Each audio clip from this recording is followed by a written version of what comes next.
Hello and welcome to the Pandaverse. I'm E, And I'm C.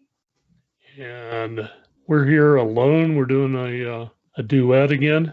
We have no guest. Yay! We have a guest coming up soon. Yes, we do. She's got a new book coming out. Yeah. Secret for sharing only with people that are on this. Shh. You can get the print version now. It's on Amazon. Yeah. You can also order the hardcover print, Yeah. Oh, what are you doing? You're telling all our secrets. except the hardcover you're probably not going to get until like the 17th if But you order it still, today. It's hardcover. yay! How exciting for Joel. So officially, I didn't tell anybody that. But You didn't. I didn't hear anything. Did you guys hear no, anything? Because no, I didn't hear nothing. no. We had the file ready, Yeah. and we decided to go ahead and get it out there so that Joel can do some signing events Yeah. with bookstores, and Yes. bookstores can order some inventory to make it good. So, Yay. I wish Jewel all the best successes in the whole world. She deserves it. and I got to tell you, folks, this is a great book. So, I mean, if you like crime, mystery, thrillers, and you like female detectives, this is the book for you. Yeah. This has got it. This has got it going. She's It's a really good badass. book. It's a badass book, everybody. Yeah. And she's badass and doesn't even carry a gun. So she's like Imagine me. that. She's like me. I haven't carried a gun since I was in the military. Speaking of books, what are you reading right now? I'm reading the Tokyo Diversion, Oh, okay. or maybe it's just Tokyo Diversion. And the title's still kind of iffy because this one is a raw manuscript, Oh, got you. Yeah, yeah. and it's Tony Olivier's new book. Man, he's a great writer too. He's so descriptive Yeah, and really good storyteller. yeah, really good storyteller. And he's such a great guy. I love interviewing him. He's so well worded. He loves talking to people. He's just a really good guy overall. And he's got one of those fun Canadian accents. He's Hmm. from Vancouver. Yes, So, beautiful city. so we got to get rid of that. I got to get on him though, because he kind of gave a backhand slam in the book to Las Vegas. Oh no, what did he Yeah. do? Something about the climate and the weather and all that. Yeah. What, because it's hot there? I don't know. He wrote this before, the current heat wave. So I think, Las Vegas knew. So we kind of like exported some of our weather up to the Northwest. Okay. It's your guys' fault. Yeah. We blame you. I'll blame it on the city. It wasn't me. Well, I started reading, you're not going to believe it, because the world's in a crazy, crazy place right now, right? You're reading my book? I'm reading the complete prophecies of Nostradamus. Oh, It's kind of interesting. It's kind of hard to understand a little bit because of how he talks. yeah. But Well, it's like in verses. It's like rhyming yeah, couplets or something like that. yeah, yes, yeah. So it's interesting to make, I have to keep looking stuff up. But after that one, I'm reading this one right here. And I've heard that I'm probably gonna cry my face off. A Child Called It.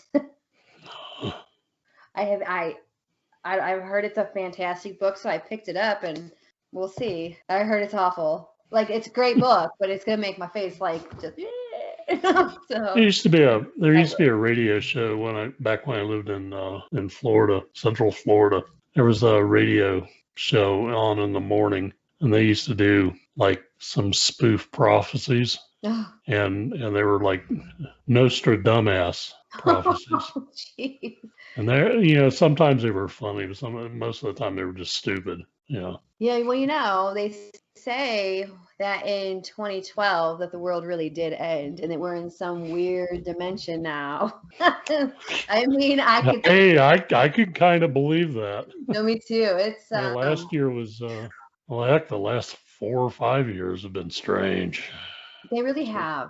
They've been so strange, and I just feel like people are really tensions are very high, very high. You see it. People don't trust anybody anymore. No, yeah, it's really sad. And That's why I write. the fact is that most people are good Yeah. people. Yes. Yeah. I mean, and I still believe that. I mean, I see a lot of people that you can't trust, and you kind of feel it. But most of the people out there are good people. They just want to live their lives. They want to have their kids grow up and have families, and Yeah. they want to sit on the porch on Sunday and watch the cars drive by. Yeah, Yeah. I mean, it'd be a good life. It'd be boring as hell for me, but That's what I do every morning. Well, on my, Sunday morning, I start off usually by making coffee. And like this morning, everybody was asleep. Everybody. So I made the coffee and went and sat outside in the front yard with my coffee. And I just sat there. And it was so peaceful. It was so beautiful. And I was like, ah, this is life. there was one summer I sold cars when I was in Florida. Used to go into work early in the morning, and I'd have a cup of coffee, and I'd sit on the front sidewalk before it got real hot. This is where all the salespeople queue up, and whoever's got the next up, that's the person that attacks the next customer that walks in the building or hits the lot or whatever. That's how car sales works in most places. Yeah. The squirrels there were really tame. So while I'm sitting there drinking coffee, squirrels are like climbing up my legs, my Oh, pants. You can't touch them or grab them because that freaks them out. that'd But be like they, making a but job. they would come up and sit on your knees and look at you because they wanted you to feed them something. The other salespeople would feed them peanuts or something, they tear off a crust from their sandwich, you give it to them. I mean, all the stuff that's not good for us. So what the hell is it going to do to a squirrel? Right, right. Oh my Uh, gosh. it We have a was lot of funny. squirrels here. We have tons of squirrels here. And I'll sit outside and I'm becoming the squirrel whisperer myself. So I'll have to get some bread and I'll see how close I can get one to come up to me. And I got pretty close the other day by the garden. It was like this far apart, and then this was me. What happens if it comes closer? And then I got scared. When I was at University of Texas, I would sit outside the library between classes because the library was like right across the street from the building where I had most of my classes, the business administration building. It's got a name now, but it didn't have a name back then. It was just the School of Business Administration. The library, aerial view of the library at the University of Texas at Austin, the library is shaped like the state of Texas. Oh, that's cool. I mean, it's like, squared off edges and everything, but it's Yeah. general shape of Texas. And you only know that if you're up above it looking down. While I was going there, I didn't know that. I just thought it was another one of those weird, funky shaped buildings. But I'm sitting outside on like a grassy knoll, and I'm reading through my notes, and I'm eating an orange. And the squirrels there are so tame that this pregnant squirrel comes down my shoulder and sits in my lap. And I had the orange in my hand. Yeah. She took a slice of the orange and then goes Oh. back up the tree, and she's hanging upside down, twitching her tail, which is like that's squirrel language for a warning. Don't bother me. And figured all this out. Oh. And she bit into that orange, and then she drops it and like shook her head and went back up the tree. She was like, "What did he do to me?" She said, "I don't like this." Oh Well, God. it had a seed in it. She should have got the seed. Yeah. Right, yeah. I'm really surprised. I grew garden this year and it's done it's the best garden I have ever planted. And it's got all kinds of veggies in it, except for I think the squirrels really like cabbage. I don't think the cabbage is mine anymore. I got three cabbage. Well, I had three cabbage plants, and I think they've been munching on the cabbage, so they can have it. You got to put up like a fence around it and wire cage. They'll have like a team squirrel and figure out how Well, to get in it. they'll fight it out with the rabbits. Yeah. The I rabbits haven't are seen a bad for that wild too. rabbit in a really long time around the like there's no wild rabbits around here. There No, used to be. We had all kinds of wild rabbits when I lived in Ohio. Yeah, we did too. And Growing up. we didn't hunt them because my mom thought it would be like eating a skinned cat. She didn't like rabbits. And my dad would kill them if they were, attacking plants or something. But that was about it. Yeah. But a lot of the people around that area hunted them. We hunted pheasant and quail. That was about the only thing we hunted. There weren't that many deer in Ohio back then. Oh, there's so many now. Yeah. So many deer. I see them. Well, I live, kind of in the country-ish. So driving home every night, I have to be really careful because the road I take home, even though it's like it's state route 13, it's all country and there's woods and fields, and there'll be just deer just jetting across the road. So, and as we all know, my car has already said hello to the deer, to the family. So no more. You got to be careful around these parts. We had a customer when I was selling cars who I knew from back when I worked at a computer store. She came in the store with her husband, and she'd been in a car accident because she hit a deer on her way to work because she commuted from Melbourne, Palm Bay area in the East Coast of Florida to Orlando every day. And she cut across and took a back road up because it would avoid all the traffic. This back road was in a deer area. She hit a deer. She was doing about 85. Oh. She hit a deer, and the car was a small, compact car. The cheapest car that Chevrolet made. And all that happened to it was the deer hit the front of the car, killed the deer instantly, of course, but it rolled up on the car and rolled over the back. But the impact of the deer was enough to shear the engine mounts. The engine dropped and everything just folded up like it was supposed to. And, she was sitting in the car with her seatbelt on and the airbag, came up to her face. Oh. Airbag drops. She was able to open the door and get out. Lucky. She's out in the middle of nowhere. Oh, that'd be terrifying. So that was the easiest second car I've ever sold to somebody. She said, I want another one of those because that worked perfectly. Oh my gosh. Wow. Oh, so what are you working on now? After I read this book, I'm thinking about going back and doing some more editing, going back and revising something again. Oh boy. I've got the third book of Superman trilogy, superheroes. Yeah. Coming out in October, so I'm waiting for the final edits to be handed to me there. I've got another couple of books that are in the pipeline, so I'm waiting for the sub-edits to come back on either one of those. Busy man. So I don't want to get too involved in something else. Working on something new. Right. So, and you've been working on Crimson Tears. In fact, as soon as we're done, that's exactly what I'm going to do until I have to pick up my daughter from work. So this should be a good 4 hours of just me and a laptop. So, and then after that, I was really tired today. It's been a long week, and I was just sitting there on my recliner thinking how I'm going to end that series. I think I know how I'm going to do it. I gave you some suggestions. You did. Nobody ever listens to my suggestions. So. It's like this story's weird, but that's a little too weird, Elgin.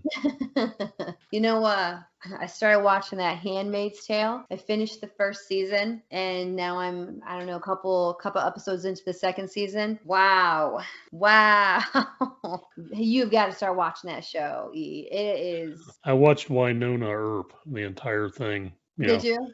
There's only 4 seasons. They just put the 4th season on. But for whatever reason, I didn't even know they were going to have the 4th season on. But I saw it was 3 seasons. I said, okay, well, this sounds kind of interesting. First 2 seasons were okay. 3rd season started getting silly. The 4th season was weird, but it had some comical elements added to it. So it was like they knew the show was going to be canceled or something, and they were just going to have some fun. It was okay. It was fun to watch. Have you watched, did you start Manifest at all? Yeah, I watched that. Yeah. I watched both seasons. I'm still in season 1.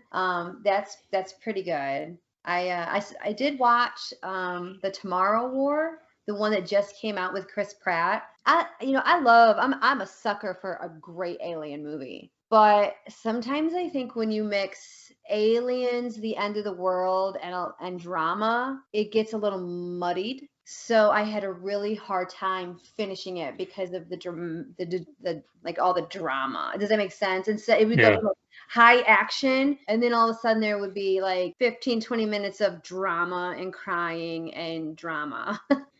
So Yeah. it took that like anxiety you feel, and you just went like, and then you just wait. So I was a little disappointed. A little disappointed. Yeah. I like action movies. Hmm. I'm kind of weird too because I'll watch a drama if it's a good compelling storyline. Like there's a lot of there's a bunch of shady people that are being shady people, and somebody's trying to get even with them. Hmm. I'll watch something like that because I'd like rooting for the underdog. Somebody against all odds. Yeah. Oh, yeah. Have you watched Ted Lasso yet? No. You have to watch it. It is fantastic. That's probably my new favorite series. The first season just finished, I don't know, like 6, 7 months ago, and they just came out with episode 1 of the new season. It's so like, I don't know, it's funny. It's a comedy, but it's also got a lot of life lessons, a lot of good sayings. You should watch it. It's really great. It's a great show. But yeah, that's about what I've been watching. Other than that, the weather today it's a little warm outside. We had some bad weather coming this morning off the lake, so but it didn't last too long. Oh, you could feel fall in the air though this morning. Today and yesterday were the first days that when I walked outside, that chill was in the air. Yeah. It was. Way. It's it's in the upper 90s here. It's threatening to rain, which means they're giving flash flood warnings. Right. So Are you in a good area for that? I'm in a good area to get a flash flood. Yeah, Are you? I'm on the side of a mountain. But Oh. the thing is that where I am is kind of like a little plateau. It's about 2,700 feet above sea level, and over where my son is about 3,000 feet above sea level. Okay. 29, or he's 27, I'm 24, something like that. There's about a 300 feet difference between that. And, I walk over there frequently, like almost every day. I walk over in that area, so I go uphill like 300 feet. Man, is that a workout. Yeah, I would make it. And his neighborhood's closer to the mountain, so if he gets a lot of rain there, the rain goes right down the street. Oh. And where his house is like an incline. I mean, all the houses are like up a hill. Where I'm at, everything's almost level, and it's a little bit of a grade, but it's almost level. So where you have to watch out for a flash flood is where all the water goes, where all the water ends up, not where the water is channeled necessarily. I mean, that gets bad. You can have some deep water flowing outside your house, but the streets here are designed to carry a large volume of water. It's where all this water ends up that you got to worry about. So, where the creeks and rivers, the dry river beds and things like that are, you got to watch about being in those areas because you'll get washed away. How scary. Yeah. So, I mean, if there's flash flood warnings, I don't go out and take a walk, Yeah. Oh, for sure. Yeah. Yeah. We get those around here, but I live on top of a hill. So, and the lake really doesn't. The only time the lake ever kind of scared me was a couple winters ago when the ice broke up and it started making it flood, and they had to go rescue people. And that was literally like right next to where we live. Like there's we live on top of the hill, and the water rose so high and so fast, and that from the ice like blocking everything. Yeah, they had nowhere to go. Had nowhere to go. Yeah, so that was pretty scary. But that's about the only time I've really been, worried. Yeah, people who don't live in the Midwest don't realize that if you get a storm front that stalls, it can rain for days. Mm-hmm. Yes. I mean, when I was a kid, I think I told you about it. When I was a kid, it rained for like 6 or 7 days straight, and it was like at the beginning of March. And March started off being kind of warm, and it just got progressively colder as the rain moved through. So by the end of the week, it was almost snowing, and it was. The creeks were overflowing their banks, and there was water in everybody's fields, and they hadn't planted anything yet, but they had plowed, and it was just. And that's kind of, that happens every once in a while in Ohio, but Yeah. Yes, it you know, does. We had about 2 weeks ago, it rained every single day, storms and rain, and there were flash flood warnings. And I was just everybody was just so over it. We were so over it. Across social media, all you saw were the memes with like hands and fields, and it said, "We're okay in Ohio," with water sticking covering. up above the water with a sign. We're still here. But no, it's been pretty nice today. But I'll spend the rest of the day inside writing today. So I'm gonna take some time, unwind. So I think The that's sun's out here. I can tell your room is really light. I got my panda plant. I don't know if you can see it. See how Oh, big that is? look See how at it. big it's getting? Yeah. I mean, I got this from my daughter-in-law on my birthday, and That it is was really neat. it was in a 2-inch pot, Wow. and I transplanted it into a 6-inch pot, and it's Yeah. grown a couple of inches in height. Are those little black spots on it? Yeah, Oh, neat. it's fuzzy. The leaves are all fuzzy. It's called a panda plant. It's a kalanchoe. It's in the kalanchoe families. How cool. I've And never it does bloom, but it's really. really rare for it to bloom. So Oh, I hope it blooms. so I'm trying to get it real happy, and maybe it'll bloom for me. Give it some eggshells. Give it something. Yeah, eggshells are good for blooming. Yes, yeah. So we got a couple shows coming up. I think we need to get some more guests on. So if anybody watches this and you're an artist, a writer, a singer, if you just want to come talk, say hey, come join us. Yeah, tell us about the books you're reading. Yeah, tell us about the We can shows do you're that. watching. Yeah, We're we'll open it up to anybody. yeah. We're okay. We'll make you famous for a couple of minutes. Woo woo. Woohoo. The other day, I took my daughters to the Queen Nation concert, and it was my 16-year-old daughter's first time ever going to a concert. She was so excited. It was really well done, and he would go woo, and everybody in the crowd would go woo, and he'd go ha, and then they go ha. So when he went woo again, you've ever heard the guy go sheesh?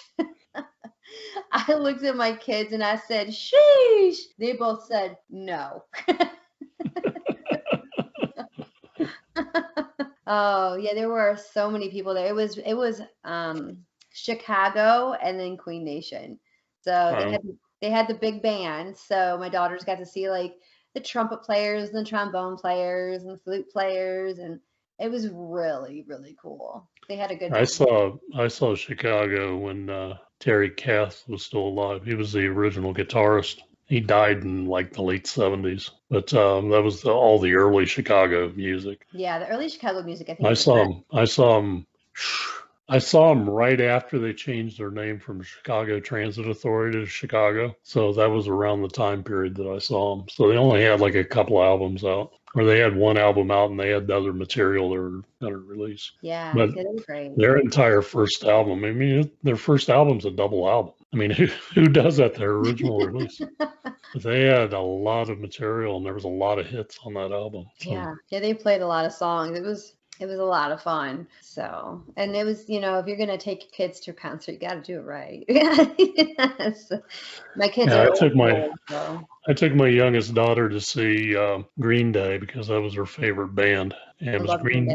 Green Day and My Chemical Romance was opening for them. Wow, My Chemical Romance wasn't real famous yet. They were sort of kind of popular. They had like a cult following.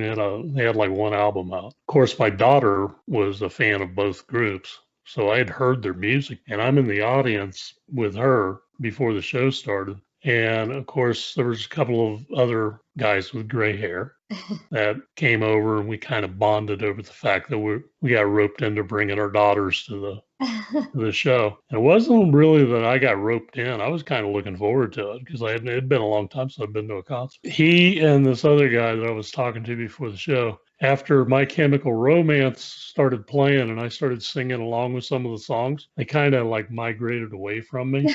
I didn't see them anymore. They're like, this guy's too cool for us.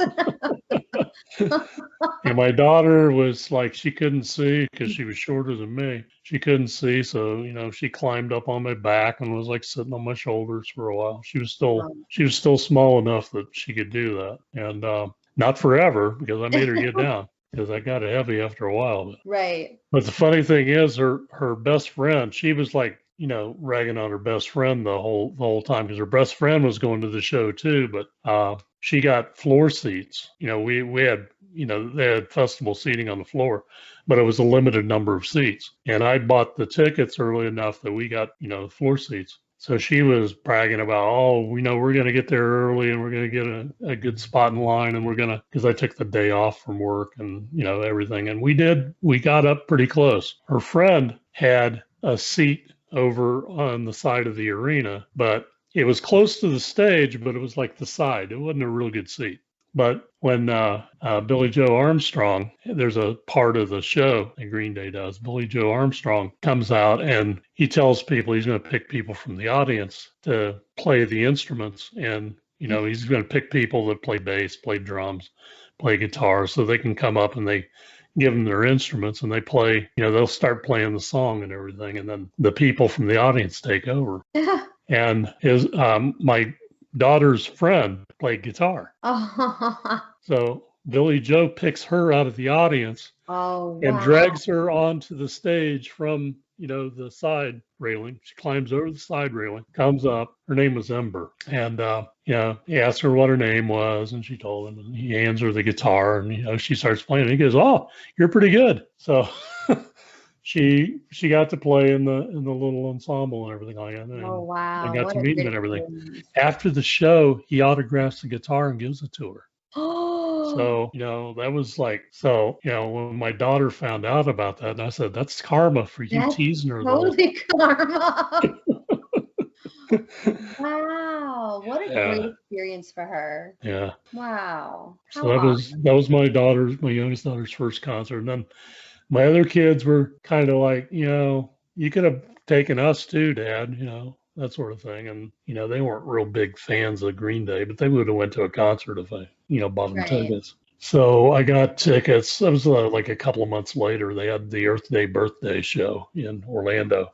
They have it every year. It's like at the end of April. They had like a buttload of bands there. So I got tickets for all of us and we went to the show and we camped out there. Oh, wow. But they had like, Lacuna Coil and Theory of a Dead Man played. Oh, I love Theory of a Dead Man. And Theory of the Dead Man wasn't really big. I mean, they were kind of big then, but they were one of the opening bands. But they had Rob Zombie was there. Wow. They had Disturbed and Stained. I'm seeing Stained.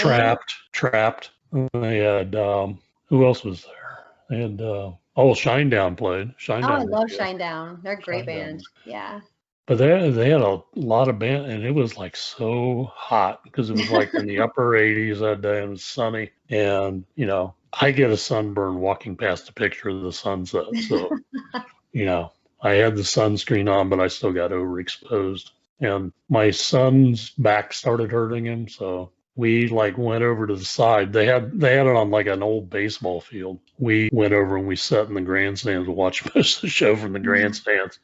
My two daughters are up in the audience, crowd surfing and oh my gosh, doing the whole thing. And I mean, my now ex-wife would have had a heart attack if she knew they were doing that. But I mean, everybody was cool. I mean, crowd surfing is kind of interesting. I didn't try it, of course, but I mean, everybody looks out for you and passes you along and how fun. Yeah, people were fun. You just stay away from the mosh pit unless you want to get killed. Yeah, no, I'm too little for that. I would have probably been into it if they did that back in my day, but I was like, yeah, because I would have bought like a mouth guard for my teeth and been into it, It's kind of like playing football. Yeah, no, I'm good. I'm going to go see Korn and Stained in September. Oh, that'll be a good show. Yeah, I'm pretty excited. It'll be the second time I've seen Aaron Lewis. And he gives fantastic concerts. He is such a great showman. such a great showman. So I'm pretty excited to see that concert. Back when I was 51, one of my son's friends came over, and I was like in the family room. I had my desk and my computer was set up, and had my headphones on, but I was playing music so loud that he could actually hear the music I was listening to while I went through. And he said something to my son, about me. Your dad listens to our music, And my son came out and told me that, as he was leaving, because I said goodbye to him and his friend. And I said, that's because I got temporal dyslexia. I'm supposed to be 51, but I think I'm 15. I'm the same way. I'm 24 right now. No, wait, I wouldn't be 4. I'm to the point now where it's like an either or, because I'm like 56 or 65. Yeah. I guess it could be 4 or 40. Just depends on the day. It's been such a fun day chatting as usual. We'll have a guest, and hopefully we can get some new guests on, and we'll just talk and have a good time. There's a lot of people that got books coming out, so Yeah, we're gonna bring them on the show, and we're gonna interview them. We're gonna ask them all kinds of personal questions and embarrass the shit out of them, because that's what we like to do. That's what we do. It's fun. They have fun. All right, E. Until next time. Until next time. Maybe next week, maybe the week after. Who knows? Who knows? The world may never know. All right. All right. Bye. Bye-bye.